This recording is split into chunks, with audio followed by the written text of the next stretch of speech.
Well, hello again, and welcome back to MBA Virtual. Hopefully, you're not watching all of these videos in a row because you're probably getting pretty tired of seeing my face on video at the moment. But in any case, we shall power on, and hopefully, you'll find these interesting and relevant for your purposes.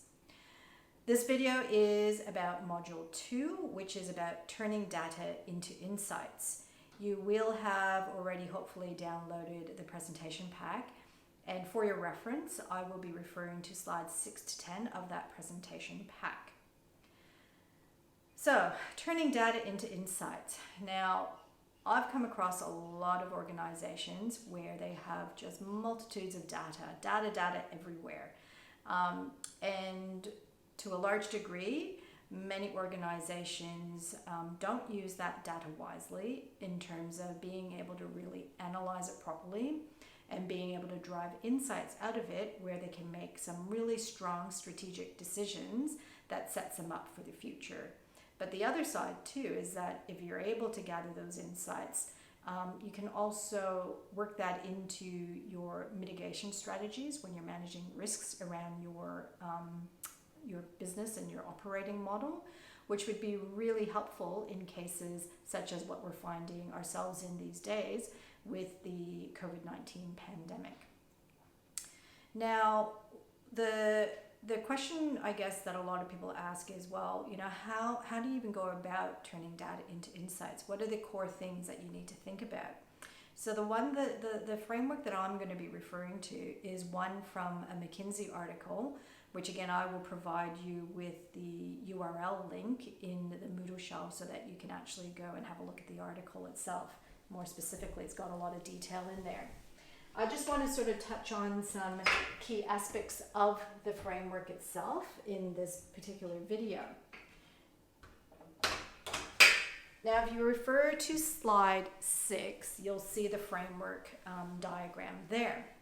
The two parts of the framework that are really important to understand is 1, the technical foundations, and 2, the business foundations.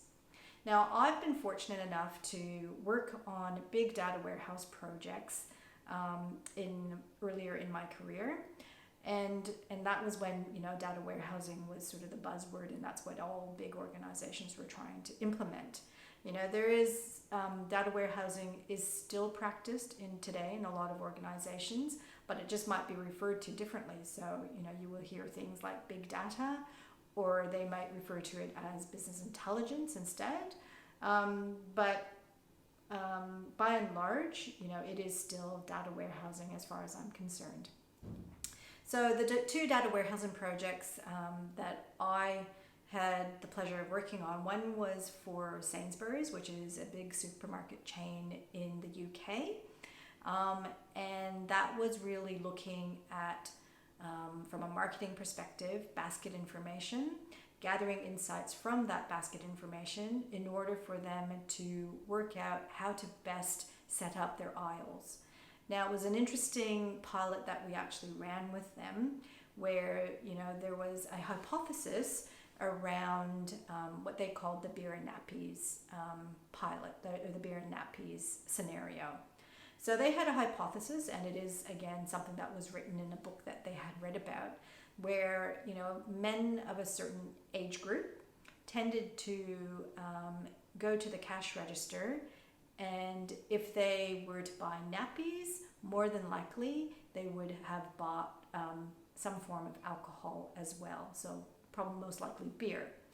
So what they trialed was in their shopping aisles was to actually place those two products close together so that when that particular customer segment actually went into the supermarkets, it was easy for them to actually purchase the beer and nappies at the same time. Now, the analysis of that pilot, we ran that pilot for 3 months, if I recall, and basically the output of that pilot indicated that when they did put those two products together, their basket sales actually increased throughout those 3 months. Now, that was enough information basically for that organization to sort of say, you know what, we want to implement a full-on data warehouse. Now, back then, there was actually probably a stronger focus on the technology side of the foundation.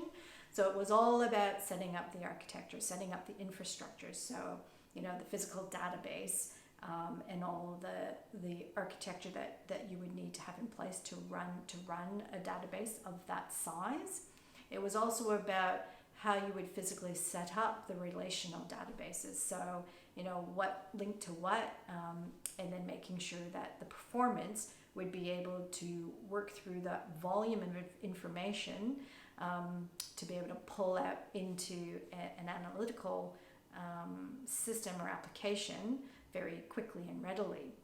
The other thing was also around where all the sources of information was going to be coming from. So, typically in a big data warehouse project, you would get sources of information from either legacy systems.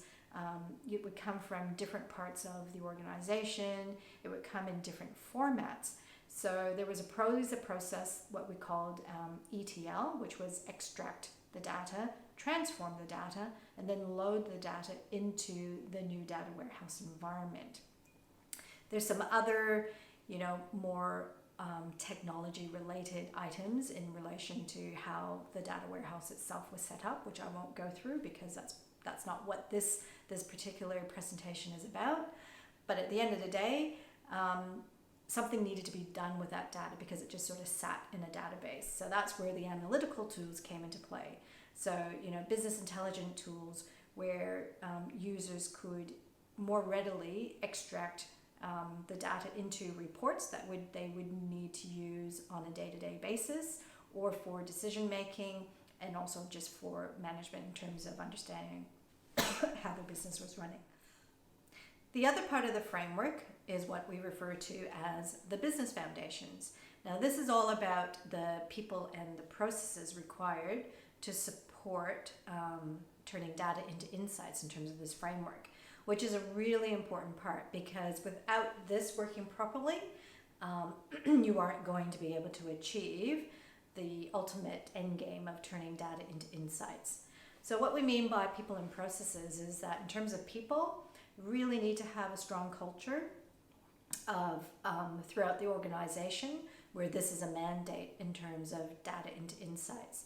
The other thing is making sure that you've actually got a team that that are actually skilled up, have the capability, but also have the capacity in order to deliver insights to the organization, and that it actually is a priority for the organization.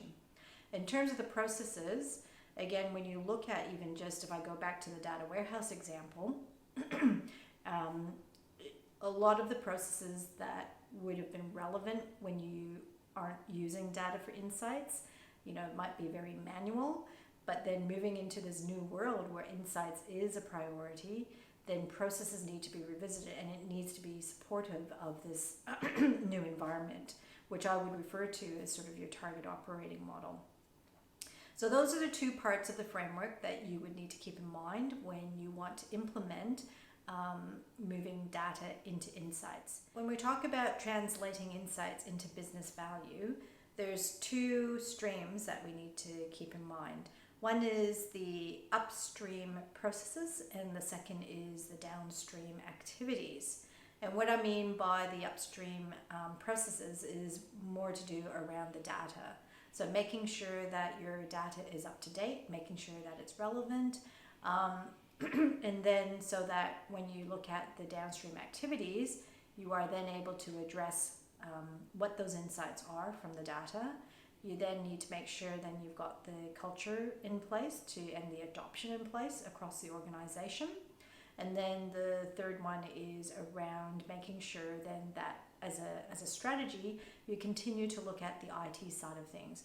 Look at partnerships that will allow you to really make sure that you are on trend with how quickly technology is moving in order to support at this day and age around the data insights side of things.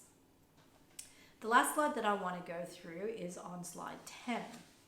And this one really refers to, how do you then go about creating value for your business? What are the different models that you can look at? So there's 3 categories here that I refer to. One is around the top line, and second is the bottom line, and the third one is in relation to new business. Now, when I talk about the top line, what I'm referring to here is that organizations, when they're looking at value, what value they want to drive into their business, should look at it in 3 sort of categories. Look at use cases that will look at the front line, so your customer facing processes. Then you look at use cases for the bottom line, which is more about your internal processes. So how do you actually create value using the insights you've received in order to drive value for your internal processes? The third category, which is around new business, and this is probably something that most organizations tend to not sort of focus on just because it doesn't seem to be top of mind. But insights can drive a lot of decisions around how you actually diversify your business model. What new businesses can you go and explore? And so if you've actually got that relevant data and you can capture that data from, research out there to look at trends, so that will provide, particularly within your industry that you work in, then that will provide insights in terms of the use cases then that you can draw upon in order to look at new business models for the organization and to diversify your portfolio. So that concludes what I wanted to go through as part of Module 2. We shall see you again soon for Module 3, and we'll catch you later.